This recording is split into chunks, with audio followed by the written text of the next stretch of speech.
أعوذ بالله من الشيطان الرجيم. بسم الله الرحمن الرحيم. ولقد يسرنا القرآن للذكر فهل من مدكر.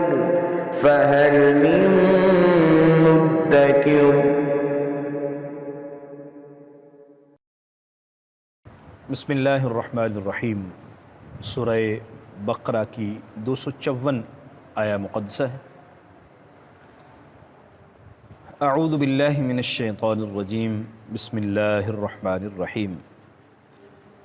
یا ایہا الذین آمنوا انفقوا مما رزقناکم من قبل ان یأتی یوم لا بیع فیہ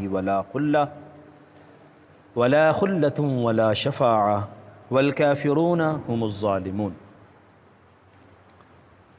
دو آیت مقدسہ آج ہم پڑھیں گے، 255 اور 254.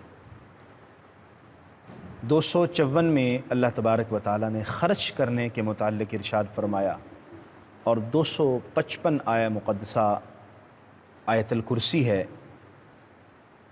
جو معروف اور عظیم الشان آیہ مقدسہ ہے قرآن مجید فرقان حمید کی. خرچ کرنے کے ضمن میں فکر آخرت کا سبق اصل میں دیا جا رہا ہے. ہم اس دنیا میں رہتے ہوئے محنت کرتے ہیں اور محنت کے ساتھ اپنا رزق حاصل کرتے ہیں، کمائی کرتے ہیں، اور ہماری خواہش یہ ہے کہ ہم جو کماتے ہیں وہ اچھی جگہ پر خرچ ہو، جو ہماری کمائی ہے اس کا ہمیں فائدہ پہنچے. زندگی کو بہتر بنانے کے لیے، زندگی کے آرام آسائش حاصل کرنے کے لیے ہم اپنی کمائی کو خرچ کرتے ہیں.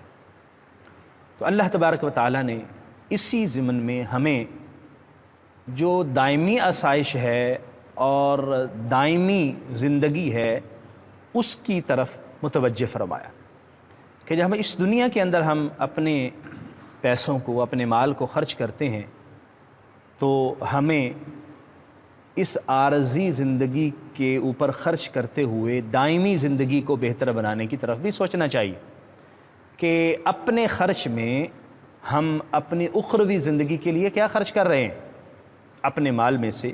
تو فرمایا کہ وہ جو آخرت کا دن ہوگا اس دن تو کوئی دوستی، کوئی عوض، کوئی سفارش کام نہیں آئے گی. انسان کا اپنا مال جو اس دنیا میں اللہ کے راستے میں خرچ کرے گا وہ کام آئے گا. اور پھر یہ ہمیں توجہ دلائی جا رہی ہے کہ آخری سانس لینے سے پہلے اور زندگی کی ڈور کٹنے سے پہلے اللہ کے راستے میں خرچ کر لیجئے. یا ایھا الذین آمنوا، اے ایمان والو، انفقوا، تم خرچ کرو، مما رزقناکم، اس دیے ہوئے رزق میں سے جو ہم نے تمہیں عطا کیا ہے، یعنی جو رزق ہم نے تمہیں دیا ہے اس میں سے خرچ کرو.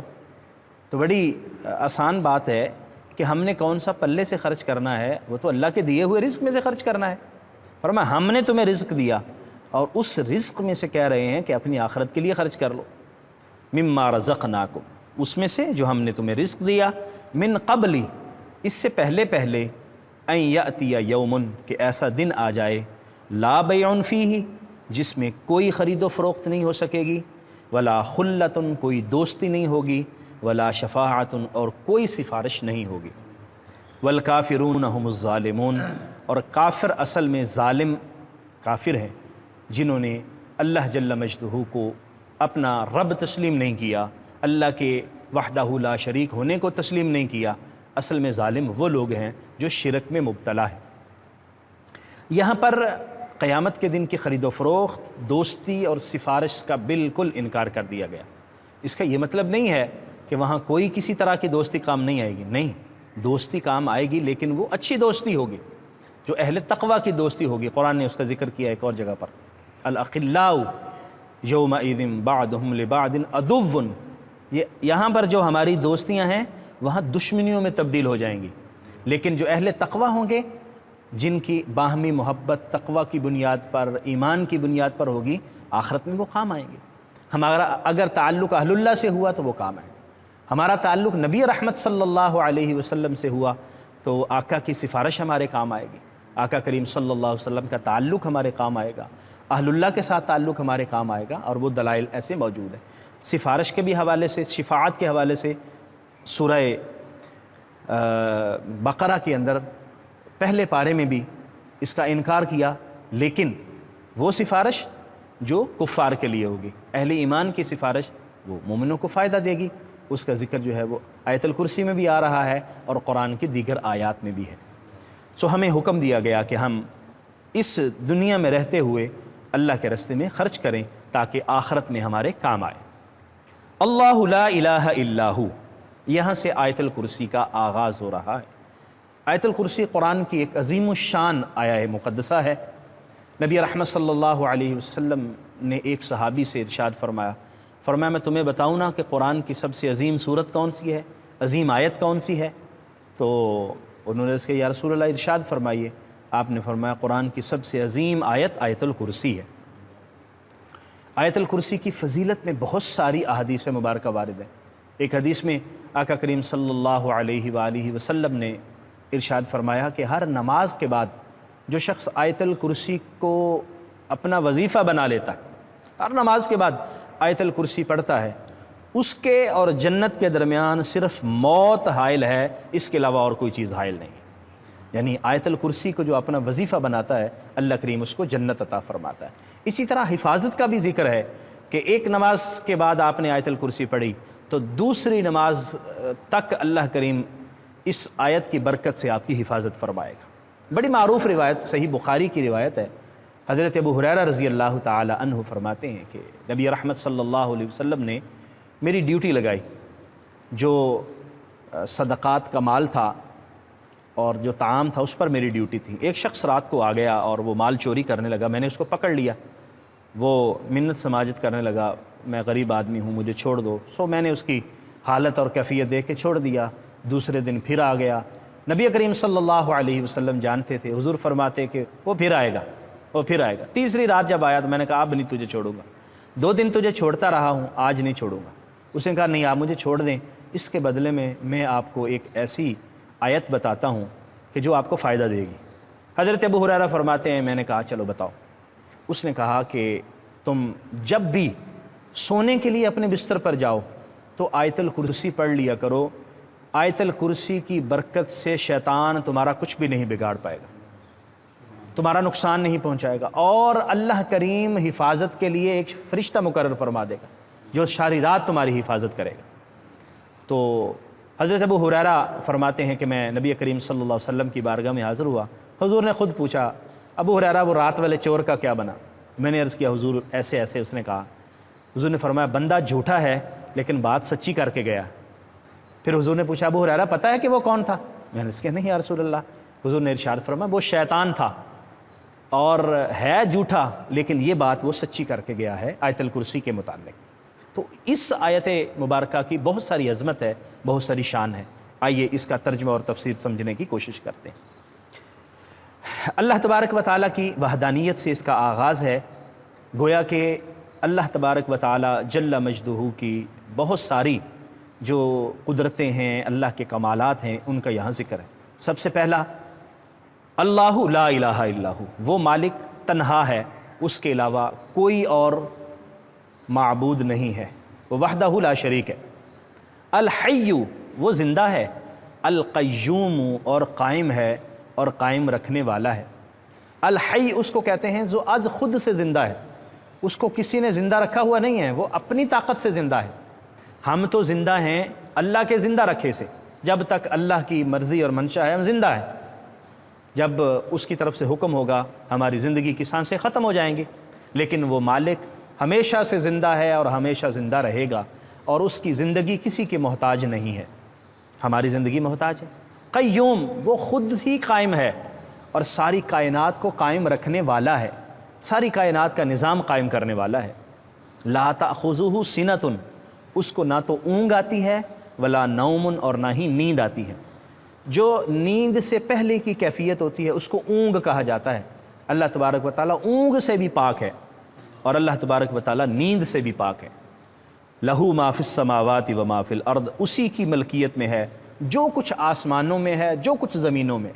آسمان و زمین کی ساری طاقتیں اسی کے پاس ہیں، آسمان و زمین کی ساری چیزیں اسی کی ملکیت میں ہیں، سب کا مالک اور خالق وہی یکتا اور تنہا ہے۔ من ذا الذی یشفع عندہ، کس کے اندر اتنی طاقت ہے جو سفارش کر سکے اس کے پاس؟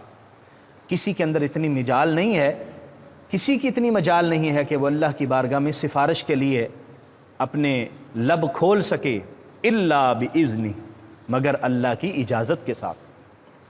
احادیث مبارکہ میں ہم نے پڑھا ہے کہ قیامت کا جب دن ہوگا تو ساری مخلوق اللہ کے سامنے حاضر ہوگی، اور انبیاء کرام جیسی بلند ہستیاں اللہ کے دبدبے سے، اللہ تبارک و تعالیٰ کی سطوت اور طاقت کے سامنے دم بخود ہوں گی اور خاموشی سے کھڑی ہوں گی۔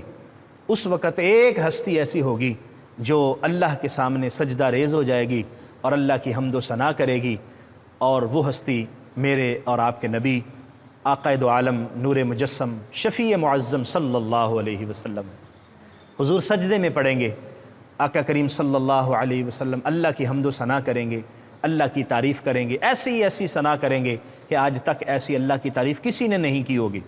اور اللہ تبارک و تعالیٰ فرمائے گا، اے محمد صلی اللہ علیہ وسلم، آپ اپنے سر کو اٹھائیے، آپ سوال کیجئے، آپ کے سوال کو پورا کیا جائے گا، آپ مانگیے آپ کو دیا جائے گا، آپ شفاعت کیجئے آپ کی شفاعت کو قبول کیا جائے گا۔ حضور فرماتے ہیں پھر وہاں میں اپنی امت کی شفاعت کروں گا، حضور کو اللہ مقام محمود عطا فرمائے گا، پھر اس کے بعد دوسروں کو سفارش کا موقع ملے گا، انبیاء کرام، اولیاء کرام، حافظ اپنے والدین کی سفارش کریں گے، اور اسی طرح جو کسی کے کام آیا ہوگا وہ اس کی سفارش کرے گا، جو کسی کا کام آیا ہوگا وہ شخص اس کی سفارش کرے گا کہ اس نے میرا یہ کام کیا تھا، میری یہ ضرورت پوری کی تھی۔ تو اس طرح اللہ کریم شفاعت کی اجازت عطا فرمائے گا، اللہ کے اذن سے یہ سارا مرحلہ طے ہوگا۔ یعلم ما بین ایدیہم وما خلفہم، اور جو لوگوں سے پہلے، لوگوں کے بعد، یعنی لوگوں کے آگے، لوگوں کے پیچھے، ہر چیز اللہ کے علم میں ہے۔ اللہ کے علم سے کوئی چیز بھی باہر نہیں ہے، ایک ذرہ بھی اللہ کے علم سے باہر نہیں۔ ولا یحیطون بشیء من علمہ، اور کوئی بھی اللہ کے علم کا احاطہ نہیں کر سکتا کسی بھی چیز کے ساتھ، الا بما شاء، مگر جتنا اللہ کریم چاہے کسی کو علم عطا کرے، اور اللہ اپنے علم کا حصہ اپنے نبیوں کو دیتا ہے، اپنے ولیوں کو دیتا ہے، مخلوق کو اللہ نے اپنے علم کا حصہ عطا فرمایا۔ وسع کرسیہ، اس کی کرسی بڑی وسیع ہے، السماوات والارض، جو آسمانوں پر اور زمین پر پوری جگہ پر وسیع ہے، اور اس کی وسعت ایسی وسعت ہے کہ کائنات کا کوئی گوشہ بھی اس سے باہر نہیں ہے۔ آسمانوں زمین کو اس کی کرسی وسعت کے ساتھ شامل ہے، اور ہر چیز اس کی کرسی میں آتی ہے۔ ولا یعودہ حفظہما، آسمان و زمین کی حفاظت اس کو تھکاتی نہیں ہے۔ ہزاروں سال ہو گئے، آسمان قائم ہے، زمین قائم ہے، نظام ہستی چل رہا ہے، یہ کس طرح چل رہا ہے؟ اس مالک کی طاقت سے، اس مالک کی قدرت سے، اور وہ اس کی حفاظت کرتے ہوئے تھکتا نہیں ہے کہ ہزاروں سال سے کوئی ایک دن بھی کوئی ریسٹ کا ہو، ایک دن بھی اس کی حفاظت کرتے کرتے اللہ جل مجدہ الکریم توبہ نعوذ باللہ تھک گیا ہو اور چاہتا ہو کہ آرام کیا جائے، نہیں، اللہ کی طاقت، اللہ کی قدرت اس سے بہت بلند ہے۔ وَهُوَ الْعَلِيُّ الْعَظِيمُ، وہ بہت بلند عظیم ذات ہے، عظمتوں والی ہے، اور علو بلندیاں اسی کی ہیں اور عظمتیں اسی کی ہیں۔ کرسی کا مطلب اللہ تبارک و تعالیٰ کی طاقت، اللہ کا اقتدار، اللہ کی قدرت، یعنی اللہ کا اقتدار پورے آسمانوں اور زمین پر حاوی ہے، اور اللہ تبارک و تعالیٰ ہر جگہ پر حاکم ہے، کائنات کا ایک ذرہ بھی اللہ کی حاکمیت سے باہر نہیں ہے۔ تو یہ آیت مبارکہ، آیت الکرسی، اللہ کی عظمت و شان کا اظہار ہے، اللہ کریم کی وحدانیت کا، اللہ کریم کی عظمتوں کا، اللہ کریم کی طاقت کا، اور اس مالک الملک کی حکومت کی وسعت کا، اقرار ہے، اظہار ہے، ہم اس کا اقرار کرتے رہیں، اظہار کرتے رہیں۔ اللہ کو یہ بات پسند ہے اور اللہ کریم اس سے راضی اور خوش ہوتا ہے۔ اس لیے آیت الکرسی کو ہمیں اپنا وظیفہ بنانا چاہیے، اور وظیفہ اس کی مفہوم اور ترجمے کو سمجھتے ہوئے جب ہم اس تصور سے اللہ کی بارگاہ میں پیش کریں گے کہ مالک تو ہی یکتا و تنہا ہے، تو ہی زندہ ہے، تو ہی قائم رکھنے والا ہے، ساری کائنات کا مالک تو ہے، تو اس سے ہمارا اللہ کی بارگاہ میں ہماری حاضری بھی ہوگی، اللہ کی بارگاہ میں گویا کہ ہمارا استغاثہ بھی ہوگا، اور اللہ کریم کو ہم خوش کرنے کے لیے اس آیت مبارکہ کو اپنی زندگی کا وظیفہ بنا سکتے ہیں۔ اللہ کریم ہمیں سمجھنے کی، عمل کی توفیق عطا فرمائے۔ آمین۔ وآخر دعوایا ان الحمد للہ رب العالمین۔